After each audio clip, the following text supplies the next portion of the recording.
Hello everyone, and welcome back to VJ's English Club. It's great to see you all. I'm Pac Vincent, and wow, do we have a great topic today. We're going to dive in and really master an important part of English grammar, prepositions. You know, dalam Bahasa Indonesia, kita sebut ini Kata Depan. Ready? Let's get started. So, what's our plan for today? Well, think of this as our roadmap. First, we're going to figure out exactly what prepositions are. Then, we'll explore the different types, for place, time, direction, and even manner. And to wrap it all up, we'll have a quick summary with some really helpful tips. Jadi, ini adalah rencana kita hari ini. Kita akan belajar berbagai jenis kata depan. It's going to be great. All right, before we jump into the deep end, let's just warm up with a couple of key words. First up, we have location. It's simple, really. It just means a place, atau lokasi. And then there's direction. This one's all about movement towards something, atau arah. Got those? Great. Keeping these two in mind is really going to help us today. So, the big question, what is a preposition? Well, here's a way to think about it. Imagine it's the GPS for your sentences. No, really. These small but super powerful words show the relationship between a noun and everything else. They tell us where something is, when it's happening, and how it's done. Jadi, preposisi itu seperti GPS untuk kalimat yang memberitahu kita di mana, kapan, dan bagaimana sesuatu terjadi. Cool, right? Okay, let's get into our first category. We're starting with prepositions of place. Now, these are the words that help us answer that one big important question. Where? Or, dalam bahasa Indonesia, di mana? Let's dive in and learn how to talk about where everything is. Okay, let's look at some of these in action. It's easier than you think. You could say something like, the cat is under the table. Or, let's bring it home to NTT. How about this? The market in Labuan Bajo is near the harbor. See? The word under means di bawah, and near means to cut. Even though they're small words, they're super powerful for showing us the location of things. All right, now pay close attention, because this next part is super, super important. Let's zoom in on the three big ones that people mix up all the time. In, on, and at. Here's the trick. You use in when you're talking about being inside a 3D space. Think in the classroom or in Labuan Bajo. Then you've got on, which is for a surface. Something is on the table, or we are on Flores Island. And finally, at is for a very specific point, a precise spot, like at the school or at the bus stop. Jadi ingat ya, in untuk di dalam ruang, on untuk di atas permukaan, dan at untuk titik yang spesifik. You got this. All right, moving on. Next up, we have prepositions of time. And you guessed it, if the last ones were GPS for place, these are the GPS for time. They help us answer that all-important question, when? Atau dalam bahasa Indonesia pastinya, kapan? And hey, look who's back. It's our old friends in, on, and at. But hold on, for time, they play by slightly different rules. The easiest way to remember this is to think of a pyramid. At the very top, the widest, most general part is in. We use it for long periods like months and years. In 2026, for example. Moving down, it gets more specific with on. That's for days and dates, like on Monday or on August 17th. And right at the very tip, the most precise point is at. We use that for exact times, like at 7 o'clock.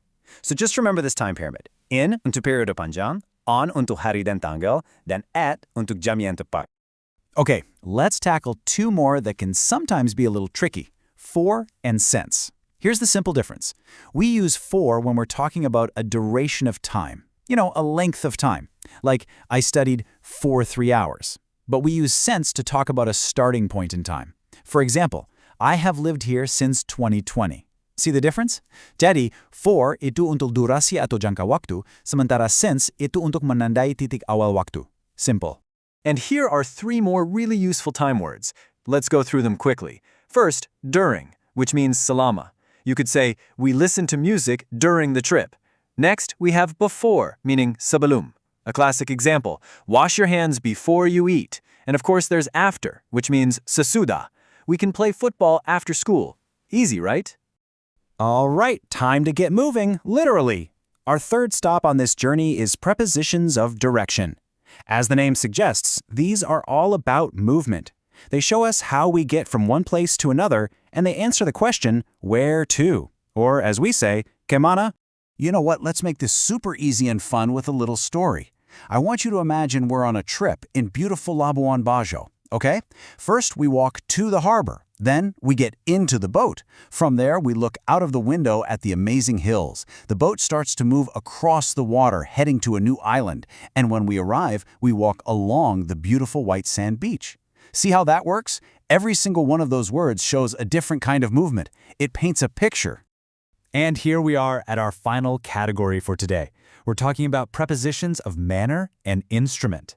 Now, this sounds a bit technical, but it's actually really simple. These are the words that help us answer the question, how, atau bagaimana. They basically tell us how an action is done. So let's break this down, especially the difference between by and with. We usually use by to talk about the method we use, especially for transportation. For example, I travel by boat. But we use with when we're talking about a specific tool or instrument. For instance, I eat my noodles with chopsticks. And of course, there's the opposite, without, which means tanpa, like when I have my coffee without sugar. Jadi, ingat ya, by itu untuk metode atau cara, dan with itu untuk alat spesifik yang kita gunakan.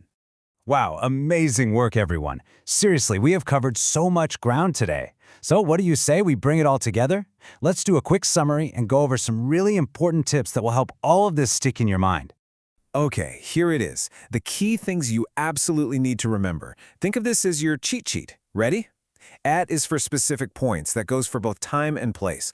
On is for surfaces. Think tables and days. In is for being inside spaces, like rooms and months. And here's a pro tip for you. The preposition to is almost always followed by a place or the simple base verb, V1. So we say I go to school, never I go to going school. This is a big one, so sangat penting untuk diingat. So, when you think back on everything we learned, don't get overwhelmed. Just remember, we took this big, complex topic and we broke it down into just 4 simple types. Place, time, direction, and manner. That's it. It's totally manageable. Kalian sudah mempelajari 4 tipe utamanya. Good job. Okay, I've done a lot of talking. Now it's over to you. It's your turn to practice. I want you to think about your own home, right here in our beautiful Flores. How would you describe it using the prepositions we learned today? Maybe you live near a beautiful beach, or perhaps your house is between 2 big trees. Is your school on the main road? Think about it and give it a try. Sekarang giliranmu untuk berlatih. Ayo, coba deskripsikan rumahmu. Before we finish, I want to leave you with this one final thought. Prepositions. They might be small words, but I promise you they change everything in a sentence. They add all the detail and color. So please, keep practicing. Use these words to talk about all the amazing places around you.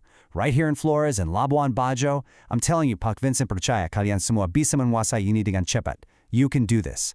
Thank you so much for joining me today. I'll see you next time.